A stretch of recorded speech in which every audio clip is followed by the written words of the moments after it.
Hello students, welcome back again on my YouTube channel my exam solution. आज की इस video में मैं आपके लिए MPS 04 का जो है ये चैप्टर 3 है, तुलनात्मक दृष्टिकोण। तो तुलनात्मक दृष्टिकोण क्या है, उसमें राजनीतिक अर्थव्यवस्था और निर्भरता और विश्व व्यवस्था के बारे में हम जानेंगे, जो आपके पूरे यूनिट में दे रखा है। तो यहाँ पे आपको जो है पूरे चैप्टर्स मैंने यहाँ पे पूरा कवर किया है। आपके जो भी चीज़ें जो है इम्पॉर्टेंट हैं इसमें, जिससे क्वेश्चन बनता है, वो सभी चीज़ें जो है यहाँ पे आपको बताई जाएगी। तो स्टूडेंट्स, आप वीडियो को एंड तक देखें, आपका जो है पूरा चैप्टर ही यहाँ पे क्लियर हो जाएगा। आपका चैप्टर नेम है ये तुलनात्मक दृष्टिकोण, राजनीतिक अर्थव्यवस्था, निर्भरता और विश्व व्यवस्था। यानी कि तुलनात्मक दृष्टिकोण में जब हम राजनीति की तुलना करते हैं तो उसमें जो है राजनीतिक अर्थव्यवस्था क्या है, निर्भरता किस प्रकार से देश हो रहे हैं और विश्व व्यवस्था पे इस पर क्या असर है, इसके बारे में आपका पूरा चैप्टर है। तुलनात्मक दृष्टिकोण क्या होता है, इसके बारे में हम जो है अपनी जो लास्ट वीडियो मैंने बनाई थी उसमें डिस्कस किया था, तो आप वो वीडियो भी देख सकते हैं उसके लिए। तो यहाँ पे राजनीतिक अर्थव्यवस्था क्या है। राजनीतिक अर्थव्यवस्था रॉबिन्स के अनुसार राजनीतिक अर्थशास्त्र आवश्यक रूप से आर्थिक नीति की समस्या के समाधान की खोज है। यानी कि राजनीतिक अर्थशास्त्र जो होता है, जिसमें हम राजनीति की बात करते हैं कि जो है राजनीति में क्या चल रहा है, ये सब हमें कैसे पता चलता है, यहाँ पे इसकी आर्थिक नीतियों से। तो रॉबिन्स इसको जो है आर्थिक नीति बताते हैं। राजनीतिक अर्थशास्त्र को हम जो है आर्थिक नीति अपनी जानते हैं राजनीतिक अर्थशास्त्र में। तो यहाँ पे मैंने जो है विभिन्न विचारकों जो है पॉलिटिकल साइंस के जो भी विचारक थे और जिन्होंने राजनीतिक अर्थशास्त्र पर अपने विचार दिए हैं, उनको यहाँ पे ऐड किया है। कभी भी आप डेफिनेशन लिखेंगे किसी भी क्वेश्चन की, तो उसमें आपको उनके विचारक कौन थे, किसके द्वारा जो है वो डेफिनेशन दी गई है, ये आपको लिखना है। तो यहाँ पे रॉबिन्स ने जो है राजनीतिक अर्थशास्त्र को आवश्यक रूप से आर्थिक नीति की समस्या के समाधान खोजने की जो है व्याख्या की है। राजनीतिक यानी कि राजनीतिक अर्थशास्त्र में हम क्या करते हैं, जब हम राजनीति के बारे में पढ़ते हैं तो हमारी आर्थिक नीतियाँ क्या है, इसके बारे में हम जानते हैं।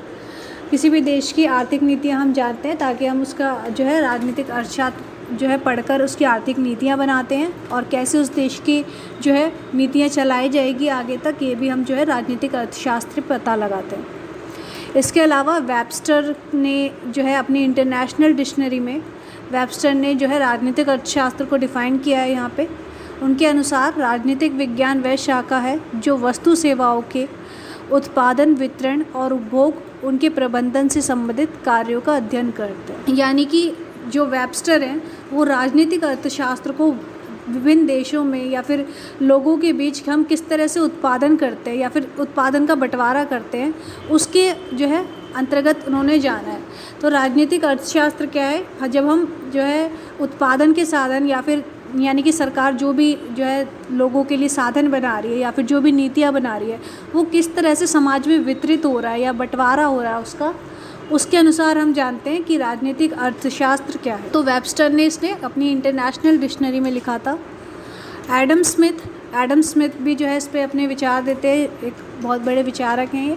एडम स्मिथ ने इसको धन का विज्ञान माना है। राजनीतिक अर्थशास्त्र क्या है, हमें जो है धन का हमें वितरण कैसे करना है और जो है समाज में या फिर जो है हमारी अर्थव्यवस्था में हमें धन कैसे बढ़ाना है, इसके बारे में एडम स्मिथ बता। और इसके अलावा मार्क्स ने, जो कार्ल मार्क्स थे, उन्होंने सामाजिक द्वारा यानी राजनीतिक अर्थव्यवस्था को समाज द्वारा निर्धारित व्यक्तियों द्वारा सभी उत्पादन पर ध्यान केंद्रित किया है।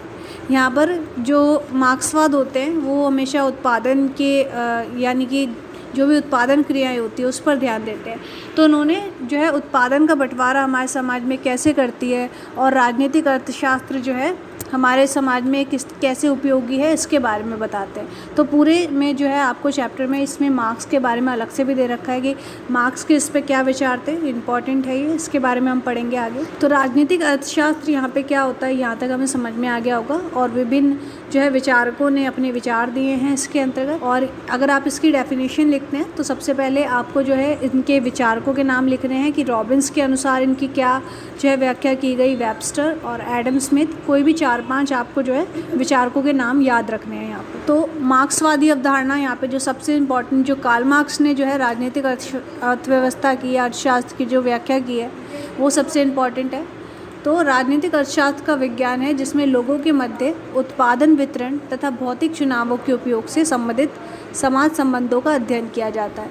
यहाँ पे हम लोगों के बीच जो है उत्पादन का वितरण किस प्रकार से हो रहा है, या फिर जो सरकार के द्वारा जो भी चीज़ें लोगों को दी जा रही हैं उसको कैसे वो उपयोगी हैं, या फिर समाज में कैसे उसका बंटवारा हो रहा है, उसके अंतर्गत हम जो है राजनीतिक अर्थव्यवस्था के अंतर्गत ये सब पढ़ते हैं। तो मार्क्सवाद के अनुसार उत्पादन संबंधों के निम्नलिखित 3 पहलू होते हैं। यहाँ पे मार्क्सवाद जो है यहाँ पे जो है अपने 3 विचार यहाँ पे उन्होंने दिए हैं, यानी 3 पहलू दिए हैं राजनीतिक अर्थव्यवस्था के। स्वामित्व के स्वरूप से, यानी पहला सिद्धांत उनका था स्वामित्व का स्वरूप, और उससे अभिप्राय ये होता है कि उत्पादन के साधनों में जिसमें श्रम के साधन, मशीनें, संयंत्र और भूमि तथा श्रम, कच्चे माल शामिल है, पर इस पर किसका कब्जा है।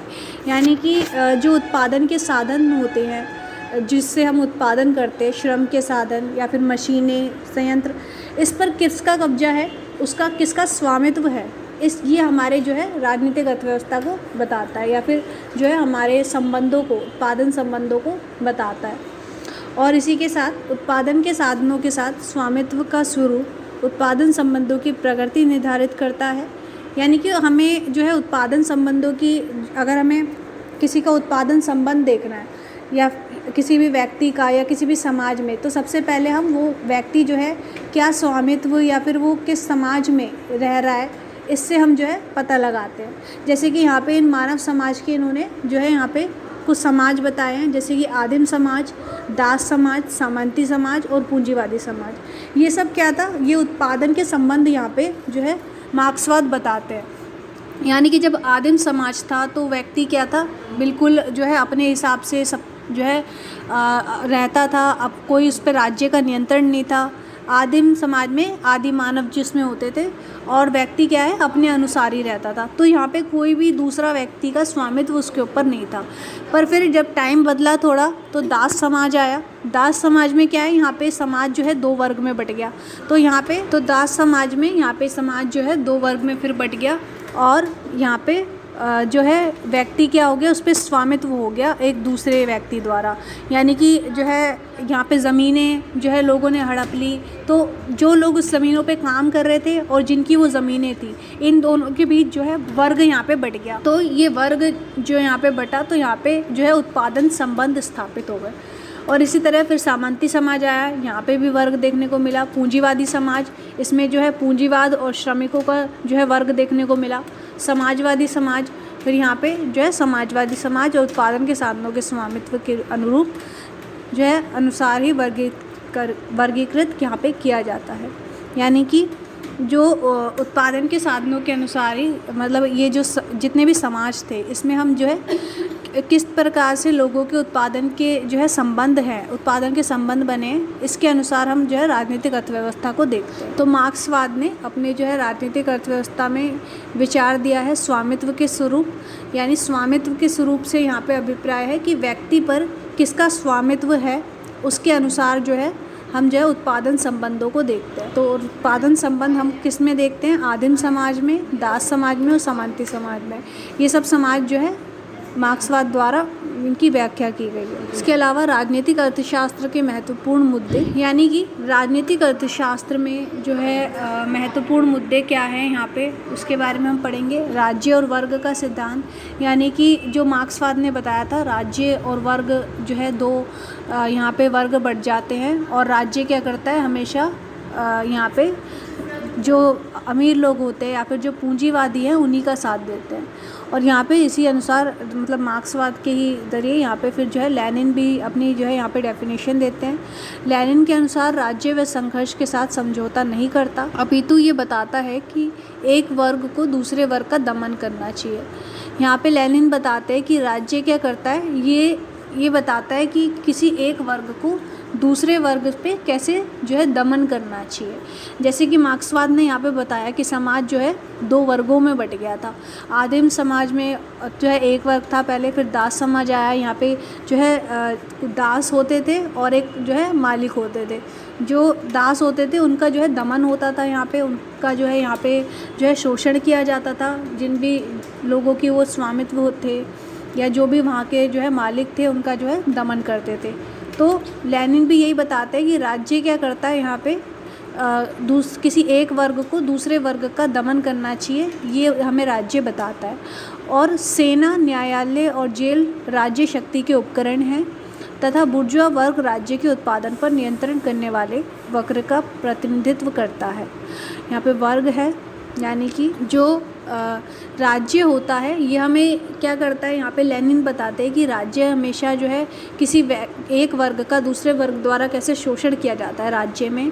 और जो सेना होती है, जो पुलिस होती है, ये सब राज्य की शक्तियों को जो है उपयोग करती है, यानी राज्य की शक्तियाँ हैं और इसके द्वारा क्या है, दमन किया जाता है। लोगों को जो है छूट दी जाती है, एक वर्ग को, जो शक्तिशाली वर्ग है वो दूसरे वर्ग का दमन करे। तो यहाँ पे एक वर्ग द्वारा दूसरे वर्ग का दमन किया जाता है और ये राज्य की शक्तियों द्वारा होता है और राज्य के उत्पादन पर नियंत्रण करने वाले वर्ग का प्रतिनिधित्व करता है। तो यहाँ पे राज्य और वर्ग का सिद्धांत ये है कि जो राज्य है वो किसी एक वर्ग का दूसरे वर्ग पर दमन बताता है। आपसे ये पूछा जा सकता है, तो आप जो है इस पर अगर आपको जो है यहाँ पे मैंने शॉर्ट में बताया है, अगर आपको उसकी फुल एक्सप्लेनेशन चाहिए तो उसके लिए आप हमसे नोट्स ले सकते हैं, जिसमें जो है मैंने इसकी पूरी डेफिनेशन लिखी हुई है, तो ये आपके लिए जो है हेल्पफुल रहेगा। इसके अलावा निर्भरता की अवधारणा, यानी कि हमारे समाज में राजनीतिक अर्थशास्त्र में किस तरह से जो है लोग अब निर्भर होते जा रहे हैं, जैसे कि भूमंडलीकरण एक कारण है और इसी तरह से और भी जो है निर्भरता के कारण है। तो स्वतंत्र देश वित्तीय तथा राजनीतिक निर्भरता के जाल में उलझे हुए हैं, यानी कि स्वतंत्र देश जितने भी थे अब वो जो है अब राजनीतिक अर्थव्यवस्था के निर्भरता के जाल में उलझ रहे हैं। यानी कि पहले देश जो है कोई भी इस पर राज्य का नियंत्रण नहीं होता था, पर अब जो है इन्होंने राज्य का नियंत्रण स्वीकारा है। सब लोगों की सहमति से जो है ये संभव हो पाया कि हम जो है एक राज्य बनाएंगे और इस पर जो है निर्भर रहेंगे। राज्य जो कहेगा, यानी कि जो नेता होंगे वो जो कहेंगे उसके अनुसार हम चलेंगे। तो यहाँ पे जो है राजनीतिक निर्भरता के जाल में सब फंसते जा रहे हैं। निर्भरता से हमारा आशय ऐसी स्थिति से है जिसमें कुछ देशों की अर्थव्यवस्था के विकास के अनुरूप बढ़ती है। तो यहाँ पे जो है कुछ अर्थव्यवस्था जो है देशों की अर्थव्यवस्था के विकास के अनुरूप बढ़ती है, यानी कि कुछ देशों क्या करते हैं, जो दूसरा विकास की नीतियाँ अपनाई जा रही है, जो दूसरा देश है उसके द्वारा उसी नीतियों को यहाँ पे अपना रहा है। और तो है जो हम क्या होते जा रहे हैं, दूसरे देश के जो है निर्भर होते जा रहे हैं। यहाँ पे हर देश एक दूसरे के निर्भर होता जा रहा है, उससे जो है हम नीतियाँ लेते हैं, निर्भर होते जा रहे हैं। इस तरह से जो है राजनीतिक जो है निर्भरता यहाँ पे बढ़ती जा रही है। जिस तरह वे देश एक पिछलग्गू देश कहलाते हैं। तो यहाँ पे हम जब दूसरे देश की जो है जब हम दूसरे देश से कोई नीतियाँ लेते हैं या उसके अनुरूप ही हम चलते हैं, अपना विकास करते हैं, तो ये देश क्या पिछलग्गू देश कहलाते हैं। क्योंकि वो उस देश के साथ हम क्या सोचते हैं, अगर कोई छोटा देश है तो दूसरे देश से वो क्या करता है, उससे सारी सुविधाएं लेता है और अपना विकास करता है। तो इस तरह से वो देश जो है उस पर निर्भर हो जाता है। कोई भी एक बड़ी शक्ति है अगर, तो छोटी शक्ति हमेशा उस पर निर्भर हो जाएगी उससे सेवाएं लेने के लिए और उसके पिछलग्गू देश कहलाएंगे। विश्व व्यवस्था के रूप में पूंजीवादी। अब विश्व व्यवस्था जो है हमारी नई, इसमें पूंजीवादी का जो है क्या असर हो रहा है या फिर पूंजीवादियों को कैसे बढ़ावा दिया जा रहा है, इसके बारे में हम पढ़ेंगे। तो विश्व व्यवस्था दृष्टिकोण एक एकीकृत विश्व व्यवस्था के रूप में पूंजीवाद की अवधारणा पर आधारित है। यानी कि जो पूंजीवादी जो है इसमें विश्व व्यवस्था में, हमारी जो नई विश्व व्यवस्था है इसमें पूंजीवादियों को अधिक महत्व दिया जा रहा है। आधुनिक पूंजीवादी बेस्ट 3 बुनियादी विशेषताओं पर टिका हुआ है और ये जो पूंजीवादी व्यवस्था पे जो है मतलब कि यहाँ पे कुछ दे रखे हैं उनके कारण, उसके ऊपर जो है पूंजीवादी व्यवस्था टिकी हुई है। एकीकृत विश्व बाजार, राज्य संरचना और राष्ट्र की एक श्रृंखला जो बाजार के कामकाज को प्रभावित करते हैं। यहाँ पे जो पूंजीवादी व्यवस्था है, इसको जो है पूंजीवादी व्यवस्था को विश्व व्यवस्था में ज़्यादा महत्व यहाँ पे दिया जाता है। इनको ज़्यादा फ़ायदा हो रहा है इससे, यानी कि जो राज्य आया है, जब से राज्य आया है, यहाँ पे हम राजनीतिक अर्थशास्त्र की बात कर रहे हैं, तो जब से राज्य आया है यहाँ पे पूंजीवादियों को जो है ज़्यादा महत्व यहाँ पे दिया जा रहा है। और पूंजीवाद जो है यहाँ पे 3 बुनियादी विशेषताओं पर टिका हुआ है। एक एकीकृत विश्व बाजार, यानी कि बाज़ार पे जो है यहाँ पे किसी एक ही का स्वामित्व होगा और इससे जो है जो अमीर लोग हैं उन्हीं को फ़ायदा हो रहा है। पूंजीवाद के जो है हक में ही सारी चीज़ें आ गई हैं। और राष्ट्र की एक श्रृंखला जो बाज़ार के कामकाज को प्रभावित करती है। और यहाँ पे जो है एक ही राष्ट्र द्वारा बाजार के कामकाज को प्रभावित करे। और इसके अंतर्गत आते हैं आंतरिक, अपरिधीय और परिधीय जैसे 3 स्तर वर्ग संघर्ष। इन्हीं स्तरों के आपसी संबंध से पैदा होते हैं। तो ये जो 3 वर्ग हैं इसी मतलब 3 स्तर हैं यहाँ पे, और इसके अंतर्गत जो है पूंजीवादी जो है उन्हीं का जो है स्थापित वो यहाँ पे हो रही है, और पूंजीवादियों का ही फ़ायदा हो रहा है।